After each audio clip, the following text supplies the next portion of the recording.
जी, तो आज हम पढ़ने वाले हैं CS401 का लेक्चर नंबर 2 का topic number 2.5 register plus offset addressing. अच्छा, ये ऑफसेट एड्रेसिंग हम लोग लास्ट में इसी लेक्चर में पढ़ रहे थे। ऊपर जो हमारे पास टॉपिक्स हैं, एड्रेसिंग मोड बेसिकली टॉपिक का नाम है, लेक्चर का नाम है। तो इसमें different types of addressing modes discuss किए हुए हैं कि हम किस तरह अपनी मेमोरी में डिफरेंट वे से हमारे जो डेटा पड़ा होता है मेमोरी के अंदर, उसको हम किस तरह एक्सेस कर सकते हैं या कितने एफिशिएंट वे से हम उसको एक्सेस कर सकते हैं। तो ये भी एक उसी फॉर्म से रिलेटेड कुछ चीज़ें हैं जो हमें इस बताई गई हैं इस टॉपिक में कि register plus offset addressing mean नीचे आप देखें तो वो कह रहा है कि direct addressing and indirect addressing एक सिंगल रजिस्टर से काम करने बेसिक मेमोरी एक्सेस है। ठीक हो गया, मतलब direct addressing and indirect addressing एक रजिस्टर के साथ मेमोरी को एक्सेस करना बहुत बेसिक है। तो हम और कोई ऐसी पॉसिबिलिटी ढूंढने की कोशिश करते हैं जिसके ज़रिए हम मेमोरी को एक्सेस करने की कोशिश करें। तो इसमें ये कह रहा है कि हम डायरेक्ट और इनडायरेक्ट रेफरेंस की वजह से मेमोरी में जो डेटा हमारा होता है हम उसको एक्सेस करने की कोशिश करते हैं। ठीक हो गया।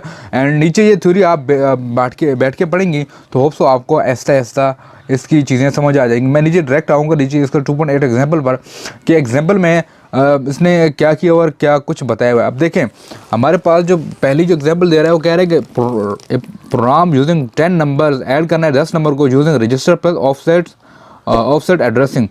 हम ऑफसेट एड्रेसिंग की मदद से और रजिस्टर की मदद से हम एक प्रोग्राम ऐसा लिखेंगे जो 10 नंबर को ऐड करवाएगा। ठीक है, तो शुरू करते हैं। हमारा प्रोग्राम जो है ये क्या कहता है, देखिए वो कह रहा है कि मूव BX to 0। अब इसमें क्या होगा कि हम एक अरे इनिशियलाइज करवा रहे हैं इंडेक्स टू 0। ठीक हो गया। देन कह रहा है मूव CX to 10। वो क्या कह रहा है कि load count of numbers in CS। ठीक है, हम काउंट ऑफ नंबर्स को लोड करेंगे CS के अंदर। फिर वो एक इनिशियलाइज करवा रहा है सम 0 से। ठीक है, अब यहाँ वो क्या कह रहा है कि add AX num1 plus BX। अब कह रहा है कि ऐड नंबर टू AX। ये एक num1 एक हमारे पास वेरिएबल है, उसको या कांस्टेंट है, उसको ऐड कर रहा है AX के अंदर। देन हमारे पास आ रहा है BX2, तो advance BX to the next index. ठीक है, BX की एडवांस कर दो इंडेक्स को 2 पे। देन सब CX1 ये मैं स्टेटमेंट में, जिसमें क्या कह रहा है वो कि नंबर को ऐड कर दो, जो एडेड नंबर है उसको रिड्यूस कर दो 1 से। ठीक है, फिर कह रहा है jump if 0, jump not if, I guess jump if not 0 इसका आई गेस वो एब्रिविएशन है। कह रहा है कि if number remain add to next. ठीक है, फिर कह रहा है कि मूव टोटल AX। कह रहा है right back sum in the memory, जो सम हमने किया था उसको मेमोरी के अंदर लिख दो। दैन हमारे पास वो टर्मिनेटिंग एक्सटेंशन लगा रहा है, सॉरी इंस्ट्रक्शन लगा रहा है जिसकी मदद से हमारा प्रोग्राम फिनिश हो जाएगा, टर्मिनेट हो जाएगा। ठीक है, अब वो कह रहा है कि हमने num1 लिया, उसमें हमने क्या कौन कौन से डिफाइन वर्ड किए, ये 10 नंबर उसने डिफरेंट क्या कहते हैं नंबर उसने इनिशियलाइज करवाया। देन वो टोटल कह रहा है कि मेरा जो टोटल बचता है वो DW0। इसका क्या मतलब है कि वो सारा कुछ उसने यहाँ पे सब किया था, तो उसकी मदद से वो सारी चीज़ें 0 हो गई। जो टोटल हमारे डिफाइन वर्ड थे वो 0 हो गया। तो नीचे आप देखेंगे, इस प्रोग्राम को पढ़ेंगे, इसको जो उसने दी हुई चीज़ें वो कुछ ऐसी चीज़ें हैं, सारी चीज़ें हैं जो उसने ऊपर बताई हैं। अब उसको इसने यहाँ एक्सप्लेन किया हुआ है कि हमने जो ऊपर प्रोग्राम है उसको किस तरह किया और किस तरह हमने चीज़ों को सॉर्ट आउट किया और किस तरह हमने एडिशन किया, plus using register plus offset addressing. ठीक हो गया, ये थ्योरी आपने खुद पढ़नी है बैठ कर। नीचे आ जाए हमारे पास lecture topic number 2 segment associations. ठीक है, अब सेगमेंट एसोसिएशंस थोड़ा बहुत, बल्कि मैं यूँ कह लूँ कि थोड़ा बहुत आपके लिए कन्फ्यूजन होगा क्योंकि इसमें थोड़ी बहुत क्या कहते हैं कॉम्प्लेक्स चीज़ें हैं। अब कॉम्प्लेक्स चीज़ें क्या हैं कि हमारे पास ये कह रहे हैं कि हमारे पास एक रजिस्टर था, जब वो जो एक नंबर रिटर्न करता था उसको हम कहते थे इफेक्टिव नंबर। ठीक है, वो लेट्स से हम कह रहे हैं कि हमने बेस प्लस ऑफसेट एड्रेसिंग को ऐड करते हैं, तो हमारे पास ना हमें बेस जो होती है ना वो बताती है और ना जो ऑफसेट एड्रेसिंग है वो बताती है कि कौन से मेमोरी सेल को एक्सेस करना है। जो कौन सा ऐसा memory cell desired memory cell है जहाँ पे आपने एक्सेस लेनी है, या जहाँ पे आपने जो आपकी डेस्टिनेशन है उस पर, ठीक है। देन वो कह रहा है कि हम जो हमें पता चलता है कि हमने कौन से मेमोरी सेल को एक्सेस करना है मेमोरी के अंदर, जब हम कोई भी एडिशन परफॉर्म कर रहे होते हैं रजिस्टर्स, तो उसके बाद ही जो एडिशन होके आती है, हम उस एडिशन से हम ये एक्सपेक्ट कर रहे होते हैं, उस एडिशन से हम लोग ये गेस कर रहे होते हैं कि हमें कौन से मेमोरी सेल पर एक्सेस करना है या कौन से मेमोरी सेल में हमें डेटा स्टोर करना है, ठीक हो गया।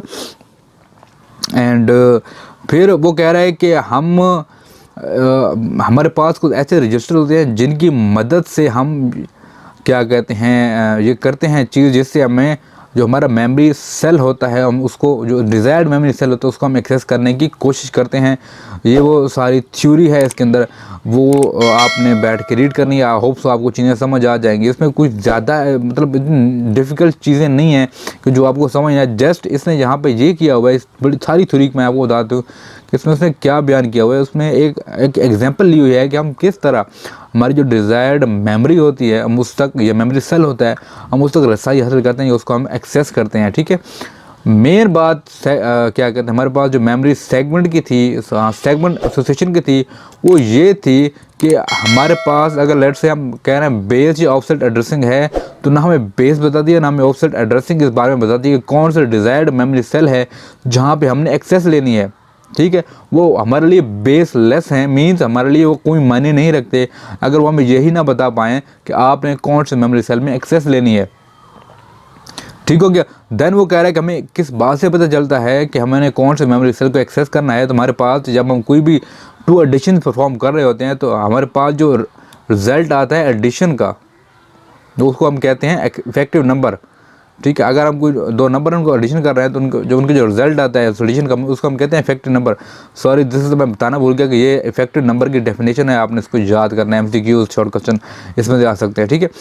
एंड अब क्या कहते हैं, हमारे पास जैसे मैंने आपको बताया कि हमारे पास सेगमेंट एसोसिएशन का मतलब ये है कि हमें बेस या ऑफसेट एड्रेसिंग है, उससे ये नहीं पता कौन सा डिज़ायर सेल है, उसको हमें क्या एक्सेस करना है।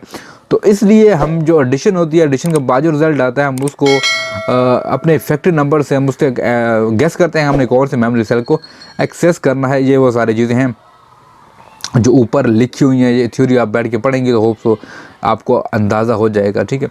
And topic number 2.7 address wrap round. अब एड्रेस रैप राउंड में क्या हो रहा है, क्या कहता है, ये कहता है हमारे पास 2 किस्म के एड्रेस रैप राउंड होते हैं, एक सिंगल सेगमेंट एड्रेस एंड एक whole physical memory wrap address.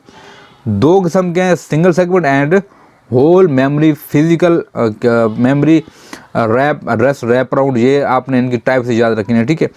अब ये कहता है कि जब सेगमेंट रैप राउंड ओकर होता है तो हमारे पास जो इफेक्टिव एड्रेस होता है एक कैरी जनरेट होता है, ठीक है। एंड वो कैरी हम उसको ड्रॉप कर देते हैं उस इफेक्ट से बचने के लिए कि हमारे पास जो सेगमेंट की लिमिट होती है उसके लिए, ठीक है। अब जो कह रहे हैं कि we are actually wrap around the first cell in the segment. हम जो कैरी जनरेट हुआ था उसकी मदद से उसको ड्रॉप करके हम वो जो फर्स्ट सेल होता है उसको क्या कहते हैं, और उसको सेगमेंट को रैप राउंड कर देते हैं, ठीक है। अच्छा, अब यहाँ पे एग्जांपल दी हुई है। उसने कहा है कि 2 नंबर हमारे पास 107,000, जब आप इनको ऐड करेंगे जो हमारे पास डिज़ायर जो रिज़ल्ट आता है वो 1100 आता है। तो इससे क्या होता है कि हमारे पास जो कैरी होता है वो जनरेट हो जाता है। उस कैरी को क्या करते हैं, ड्रॉप कर देते हैं। तो हमारे पास जब कैरी ड्रॉप करने के बाद जो रिज़ल्ट बचता है वो 0100 बचता है, ठीक है। अच्छा, जब हमारे पास जो रिज़ल्ट बचता है तो just like circle when we reach the end we start from the beginning, ठीक है। अब वो कह रहे हैं जिस तरह हम क्या कहते हैं अपनी डेस्टिनेशन होती है वहाँ तक पहुँच जाते हैं सर्कल में, तो हम फिर दोबारा से उसको शुरू करते हैं। अब ये कह रहा है कि we try to cross the segment boundary and it push us back to the start, this is called segment wrap round, ठीक है। आपने ये डेफिनेशन याद करनी है कि हम we try to cross the segment, हमने बहुत कोशिश की जो सेगमेंट बाउंड्री थी उसको क्रॉस करने की, लेकिन उस टाइम फिर दोबारा वहीं स्टार्ट पे भेज दिया, तो हम इसको कहते हैं सेगमेंट रैप राउंड, ठीक हो गया। एंड अब ये कह रहा है कि द सेम कैन आल्सो भी happen at the physical address calculation. Same as होता है जब हम फिजिकल एड्रेस कैलकुलेशन कर रहे होते हैं, हमारे पास ये 2 रजिस्टर्स हैं। हम जब इनको एडिशन करते हैं, कोई एक्शन परफॉर्म करने की कोशिश करते हैं, तो हमारा जो रिजल्ट आता है वो 0200 आता है फिजिकल एड्रेस विल बी, जो हमारा फिजिकल एड्रेस होगा वो 100 एंड 100 होगा। ये कह रहा है this is 20 bit answer and can not be set on the data bus which is 20 bit wide. ये बात समझिए आपने, हमारा जो रिजल्ट आता है वो 21 बिट का होता है, लेकिन जो हमारे पास एड्रेस होता है, जो हमारे पास एड्रेस बिट है वो 20 बिट्स की होती है। तो हम ये जो सोल्यूशन होता है, ये जो आंसर होता है, हम इसको एड्रेस बस पर नहीं भेज सकते। तो इसलिए हम क्या करते हैं कि हम एक कैरी जो हमारे पास बच रहा होता है उसको ड्रॉप कर देते हैं, ठीक है। और physical memory was wrapped around at its very top. तो हम जो हमारे पास कैरी बचता है उसको ड्रॉप कर देते हैं, तो हमारे पास जो फिजिकल मेमोरी होती है वो वेरी टॉप से ही हमारे पास रैप अराउंड हो जाती है, ठीक है। एंड जब वो हम कोशिश करते हैं फिजिकल बाउंड्रीज को, लिमिट को क्रॉस करने की, तो हमें फिर पुश बैक कर देता है फ्रॉम द स्टार्ट। क्लियर हो गया जी। अब हमारे पास 2.8 आई गेस इस टॉपिक का आखिरी लेक्चर है, और लेक्चर का आखिरी टॉपिक है।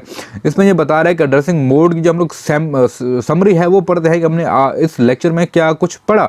तो इस लेक्चर में वही सारी चीज़ें होंगी, सॉरी इस टॉपिक में वही सारी चीज़ें हैं जो हम ऊपर पढ़ के आ रहे हैं, बेस, इंडेक्स, ऑफसेट वगैरह वगैरह, addressing mode, direct addressing, indirect addressing and etcetera etcetera, वो सारी चीज़ें आपको देखने को मिलेंगी, ठीक है। अब वही सारी चीज़ें हैं जो हम ऊपर पढ़ के आ चुके हैं। आई गेस इनको रिपीट करने की मुझे ज़रूरत नहीं है, ये सारी थ्योरी है और कुछ नहीं है, ये सारा कुछ ऊपर हम डिस्कस करके आ चुके हैं। बेस प्लस इंडेक्स क्या होता है, और बल्कि मैं आपको, अगर मैं एक मिनट करता हूँ एक्सप्लेन आपको ये चीज़ें, ठीक है। हमारे पास डायरेक्ट क्या होता है कि हम लोग क्या कहते हैं कि fixed offset given the Bragg's at the memory and that is the offset is accessed. अब डायरेक्ट क्या होता है कि हमारे पास एक फिक्स्ड ऑफसेट होता है गिवन द ब्रैक्स के अंदर, हम, ठीक है, and the memory at the fix and that offset is fixed. हमारे पास जो फिक्स्ड ऑफसेट गिवन होता है ना ब्रैक्स के अंदर, वो हमारे पास वो मेमोरी का एक्सेस ऑफसेट होता है और हम उसको एक्सेस करना पड़ता है, सेम एज ये हमारे पास जो स्टेटमेंट लगी हुई है, ठीक है। फिर अगर बेस रजिस्टर इनडायरेक्ट, इसमें क्या होता है कि base register is used in brackets and the actual address access depending on the whole content in the value, sorry ये कह रहा है कि हमारे पास जो बेस रजिस्टर इनडायरेक्ट है वो क्या होता है कि base register is used in brackets and that the actual address access depending on the value contain in that register. हमारे पास बेस रजिस्टर जो ब्रैक्स के अंदर दिया जाता है और जो मेमोरी का एक्चुअल एड्रेस होता है वो डिपेंड कर रहा होता है हमारे रजिस्टर में कौन सी वैल्यू है, उसकी बेस पर हम उसको एक्सेस करते हैं मेमोरी के अंदर, ठीक है। एंड ये देखें, इसकी एग्जांपल आपने ये देख लेनी है, ठीक है। हमारे पास ये ब्रैक्स के अंदर एक रजिस्टर है, ठीक है, और ये भी एक रजिस्टर है, तो आपने इस थ्योरी को बैठ के रीड करना है। देन इंडेक्स रजिस्टर इनडायरेक्ट, इसमें क्या होता है कि एक इंडेक्स रजिस्टर ब्रैक्स के अंदर इस्तेमाल होता है और जिसकी मदद से and actual address access depend upon the value contain in the register. Same वही बात है, कोई डिफरेंस नहीं है, वही चीज़ें हैं, आपने बैठ के इसको रीड करना है, ठीक है। देन वो कह रहे हैं कि base register indirect plus offset. अब इसमें क्या होता है कि एक रजिस्टर, बेस रजिस्टर होता है use constant offset in this addressing mode. क्या होता है कि बेस रजिस्टर होता है जो कांस्टेंट ऑफसेट के साथ इस एड्रेसिंग मोड में यूज़ होता है, ठीक है। बेसिक जो उसका समरी है वो ये है, बाकी थोड़ी आपने पढ़नी है इसको। एंड हमारे पास index register indirect plus offset, इसमें क्या होता है कि हमारे पास एक इंडेक्स रजिस्टर होता है वो कांस्टेंट ऑफसेट यूज़ करते हैं इस एड्रेसिंग मोड के अंदर। क्लियर है जी। एंड हमारे पास बेस प्लस इंडेक्स क्या होती है, हम इसको देखते हैं। बेस प्लस इंडेक्स, हमारे पास एक बेस रजिस्टर होता है, एक इंडेक्स रजिस्टर होता है, इसकी मदद से हम एड्रेसिंग मोड ये परफॉर्म होता है, ठीक हो गया। Base plus offset, index plus offset, इसमें ये तीन बेस, इंडेक्स प्लस ऑफसेट हमारे पास रजिस्टर जो होते हैं जो ये एड्रेसिंग मोड परफॉर्म करते हैं। आप इसको बैठ के पढ़ेंगे तो होप्स आपको अंदाज़ा हो जाएगा इसका, ठीक है। तो ये हमारा जो लेक्चर नंबर 2 था वो ऑलमोस्ट कंप्लीट हो गया है। एंड अगर आप